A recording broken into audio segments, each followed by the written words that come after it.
selain Sintayong, Timur Kapadze, ada nama lain nggak kira-kira Bung Harpa yang mungkin bakal mencuat tiba-tiba nih ditunjuk PSSI Tiba-tiba sebagai beda. pelatih timnas Indonesia gitu, Bung Harpa? Ada bocoran nggak, Bung Harpa? Ya saya sih nggak tahu ya persisnya ya yang mereka incar. Tapi tadinya sempat juga ada satu nama yang lumayan santer, itu Jesus Casas. Ini pelatih mantan pelatih dipecat itu di ujung-ujung 3 kemarin. Jadi mereka hampir berhasil lolos Piala Dunia, kemudian gagal di 2 pertandingan terakhir yang seharusnya bisa mereka kunci sehingga dipecat dan menggantikan dengan Graham Arnold. Nah ini lagi nganggur tadinya, tapi 2 hari atau 3 hari terakhir, akhir pekan lalu lah, itu dia sudah sangat dekat dengan Singapura. Gitu, boleh dibilang hampir pastilah, sehingga ya pilihan kita dari beberapa nama yang available, yang juga masuk checklistnya dari segi profile, dari segi budget itu menjadi semakin kecil. Gitu, ada Timur Kapadze, kemudian juga ada CLBK Sintayong, ada juga yang mengatakan Paulo Bento, ini dari rekan saya jurnalis senior saat kita, yaitu Bung Ropan, yang sempat mengapungkan nama Paulo Bento juga nih, karena memang punya pengalaman juga di kawasan Asia. Iya, tapi ya kita nggak tahu juga sih ya seperti apa, karena ada suatu opsi lagi sebenarnya, tapi bukan opsi pelatih baru ya, tapi caretaker. Bisa jadi caretaker dulu, karena gini, kalau saya lihat ya, saya lihat profil dari ketua umum kita, Pak Erick Thohir ini agak sedikit hati-hati dalam mengambil keputusan, terutama penunjukan pelatih agak lama. Jadi bukan tidak mungkin juga dia kemudian menunjuk dulu caretaker sambil dia cari-cari yang dia rasa seret, baru dia akan pilih pelatih tetapnya nanti di kemudian hari gitu. Oke, nah bagaimana dengan pelatih Jepang Akira Nishino nih? Ini juga katanya disebut-sebut bakal calon pelatih. Iya, pernah ngelatih Thailand juga Bung Harpa ya, Akira ya. Jujur saya nggak terlalu detail ya sosok ini, cuman saya rasa sih kalau pelatih dari Jepang atau Korea Selatan itu secara disiplin itu udah nggak usah dipertanyakan lagi lah, itu sudah standarnya mereka. Kemudian juga detail-detail saudara-saudara kita di Asia Timur ini juga cukup bagus gitu ya. Jadi mereka sudah punya modal dasar yang memang mumpuni lah soal hal tersebut. Jadi tapi soal detail profilnya saya kurang paham. Yang pasti ya itu bisa menjadi salah satu alternatif juga, pelatih-pelatih yang mungkin belum punya nama, tapi secara ilmu kepelatihan itu sangat cocok dengan kita. Karena saya sedikit aja cerita, kelebihan dari pelatih misalnya Sintayong lah, kita kan anggap representasi Korea Selatan lah ya, itu dia memperhatikan hal-hal kecil, hal-hal kecil yang boleh dibilang di para pemain kita itu luput. Mungkin diajarin dari kecilnya salah gitu ya, cara untuk memblok bola itu kan ada, betul dasar-dasarnya itu masih ditelatenin gitu loh sama pelatih kawasan Asia Timur. Salah satunya itu cara memblok bola itu mata harus melihat ke arah bola, lalu kemudian pressing itu setiap lawan dapat bola jangan sampai dia terlalu enak dapat bola gitu.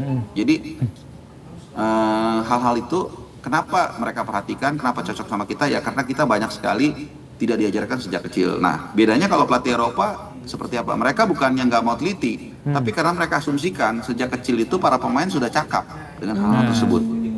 Jadi lebih baik mereka fokus ke hal-hal yang lebih strategis, yang lebih makro. Nah padahal kita kan dasarnya juga masih banyak salah, kita rasa akui gitu. Makanya nama-nama itu siapapun itu kalau dia berasal dari Jepang atau Korea Selatan, saya pikir sih harusnya sih cocok seperti itu. Bung Harpa, ini kan tadi Bung Harpa juga sempat bilang ada kemungkinan mungkin di November di FIFA Matchday kalau kita memang nantinya menggelar laga uji coba, ada kemungkinan Indonesia dipimpin oleh pelatih caretaker. Nah saat ini kan sebenarnya di jajaran manajemen kepelatihan timnas, bukan kepelatihan sih, maksudnya kayak direktur teknik kita punya Alexander Zuyers, terus juga masih ada penasihat teknisnya Jordi Cruyff. Ada kemungkinan nggak Bung Harpa Jordi Cruyff ini diangkat jadi pelatih caretaker Bung Harpa? Karena kan dia punya pengalaman jadi pelatih kan. Kecil ya. Ada lebih kecil.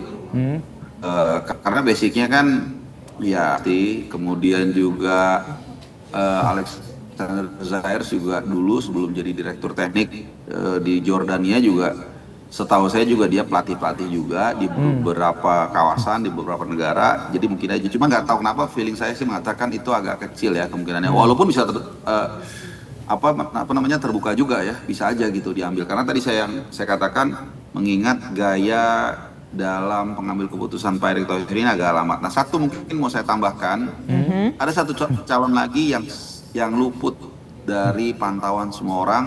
Mungkin ada 1-2 yang enggak, itu bisa saya share di sini, yaitu Hussein Amota. Nah, pelatih Yordania ya, Bung Arpa. Ex pelatih Yordania. Itu. Nah, itu kenapa tuh Bung Arpa? Jadi gini, atribut-atribut ini juga masuk semua nih. Jadi pertama, dia punya pengalaman melatih sepak bola di kawasan Asia lah, Yordania, tadi sudah disebutkan. Kemudian secara usia juga sudah masuk juga nih, 55 tahun.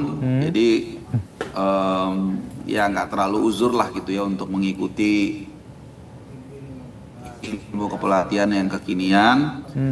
Kemudian ini kebangsaannya Maroko by the way, dan pernah bekerja sama dengan Alexander Zayers di Jordania gitu. Jadi dan budgetnya juga kayaknya sih masuk. Dan kalau budgetnya agak itu yang penting ya, budgetnya masuk. Iya, karena kan kalau Mbak Fitri juga misalnya mau beli tas kan lihat kantong dulu dong, ya kan, baru kita pilih bahan. Benar. Iyalah. Masa mau beli tas Hermes misalnya saya nih mau beli tas Hermes, masa saya nggak kocek saya cuma 1 juta, tas Hermes 100 juta kan nggak dapat. Nggak masuk. Usir satam gitu ya. Itu.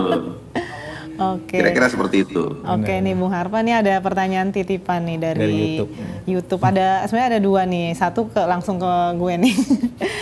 Kenapa PSSI selalu bicara target tapi minim prestasi? Itu satu. Nah yang kedua, apakah ada nasihat atau saran ke Pak Erick dalam mengangkat pelatih? Silakan Bu. Oke. Terlepas dari titipan atau enggak itu pertanyaan. Nah, sangat luar biasa bagus. Pertama soal target ya. Target ini memang kadang-kadang menjadi 2 sisi mata uang. Ya kan, memang kita harus ada target. Cuman apakah kemudian target itu realistis dan kemudian apakah target itu dibangun dengan satu pondasi yang kuat gitu. Jadi sebagai contoh, Jepang itu targetin juara Piala Dunia itu 2050. Bayangkan. 25 tahun dari sekarang. Artinya mereka punya target tapi juga mereka membangun itu dengan sungguh-sungguh, dengan perhitungan. Jadi bukan atas dasar emosional, bukan atas dasar mungkin untuk menarik engagement masyarakat kan gitu kan. Misalnya kan sering tuh ya mungkin kalau pejabat atau apa menjanjikan itu gitu kan. Tapi kemudian gagal direalisasikan kan, itu kan jadi backfire buat mereka gitu. Makanya harus berhati-hati juga dengan janji. Bahkan Jepang, sebagai informasi, di bawah Hajime itu saat ini sudah kalau nggak salah memasuki tahun ke-7, itu 1 gelar pun dia belum dapat, kecuali semacam AFF lah. Mereka ada kejuaraan Asia Timur tuh.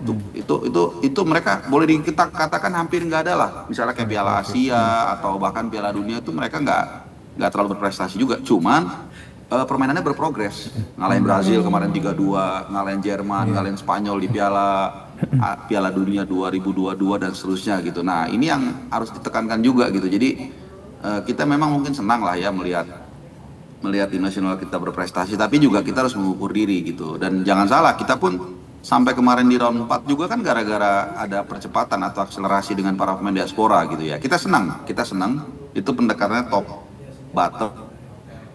Jadi dari atas dulu dibenahi, tapi kemudian jangan lupa juga di bawah supaya pondasinya kuat dan kemudian kita bisa mencapai targetnya. Dan satu lagi tadi, mohon maaf Mbak Fitri, apa pertanyaannya saya lupa. Pesan kayak terkait dengan pesan untuk Pak Erick Thohir. Ya, nah ini kan jadi peralihan shifting ke pelatihan dari Coach Sintayong ke Coach Patrick Kluivert ini kan jadi salah satu yang paling menarik untuk dibahas sebenarnya. Dan kalau kalau mungkin di kampus-kampus tuh kalau ada mata kuliah yang irisan dengan hal seperti ini itu menarik untuk dibahas, untuk jadi bahan diskusi sebenarnya, atau bahkan untuk di research lagi, di riset gitu ya. Kenapa? Karena banyak sekali pertimbangan dari pemilihan pelatih yang blunder kemarin itu, perubahan itu sebenarnya bisa dihindari gitu loh. Banyak unsur-unsur subjektivitasnya, banyak juga alasan-alasan yang tidak masuk akal. Contoh, katanya dipilih karena satu-satunya pelatih yang mau datang ketika interview hari Natal. Itu kan menurut saya itu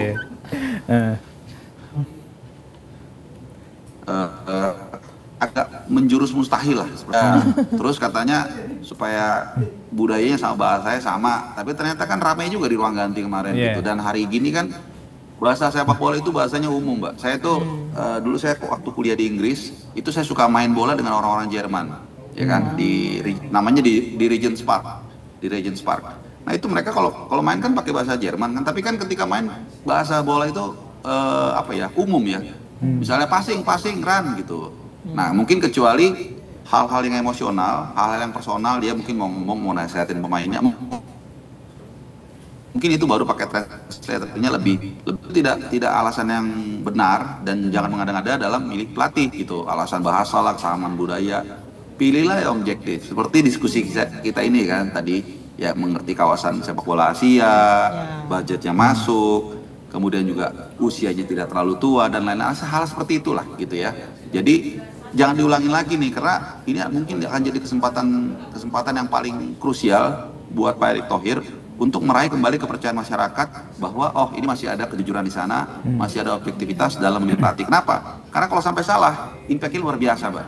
Nanti ada AFF bulan Juli tahun depan, dan ada Piala Asia 1 tahun 3 bulan lagi, nggak lama, walaupun 2027, tapi itu Januari, dan kemudian 2027 itu nanti mungkin akhir tahun ya. Akan ada kualifikasi Piala Dunia 2030. Kalau sampai kita salah memilih nakoda, ini kapal bisa tenggelam. Seperti itu. Betul, bahaya banget ya berarti ya. Ini kesempatan krusial, benar kata Bung Harpa. Bung Harpa, terima kasih atas waktunya dan juga insight-insightnya buat para pecinta sepak bola. Oke, sama-sama. Terima kasih banyak Bung Harpa. Terima kasih Bung Harpa. Masukannya keren banget. Sama-sama. Sehat terus Bung Harpa. Sehat-sehat terus. Terima kasih. Morning. Wah, tadi tuh ya mantep menarik banget ya. Iya, makanya to the point langsung. Kita datengin langsung ahlinya nih, kita bahas pelatih kan dari A sampai Z. Dari hafal semua background-backgroundnya. Bahkan diungkap siapa ya. Pelatih yang sebenarnya nggak kepikiran, Hossam Amota gitu kan. Hossam Amota tuh benar itu merupakan ex-pelatih timnas Yordania yang pernah bawa Yordania ke final Piala Asia 2023. Dengan skuad yang mungkin nggak sementereng Indonesia, gitu, tapi dia bisa masuk final Piala Asia. Bisa jadi masukan juga itu ya. Bisa masukan buat PSSI. Pertimbangkan. Benar juga tadi kata Bung Harpa, jangan salah pilih lagi. Nanti ribut lagi, gagal lagi. Kapalnya bisa tenggelam. Betul, ya. Dan budgetnya dicari yang pas lah. Jangan yang kayak kemarin kan. Betul. Udah mahal, sesuai budget tadi udah mahal, tapi kan gitu. Betul, udah mahal ya kan. Nggak maksimal. Benar kata Bung Harpa, kalau beli tas aja kita harus sesuai budget. Aduh, betul. Jadi pengen beli tas nih. Bentar lagi gajian ya. Iya. Baik, Oke Zoners, terima kasih sudah menyaksikan. Dari jam 9 pagi tadi, saksikan terus Morning Zone dari jam 9 sampai jam 10, hari Senin sampai Jumat. Hari ini kita cukupkan dulu di sini, pembahasannya udah menarik banget tadi ya, dari mulai SEA Games, sepak bola, pernikahan, pertunangan, Mbappe, sampai yang viralnya aja Mbappe, walaupun kita salvoknya ke nasi hijau. Nasi hijau gitu. Oke, saya Fitri pamit. Saya Ramdhani Bur pamit. Sampai ketemu lagi besok. Bye. Semangat!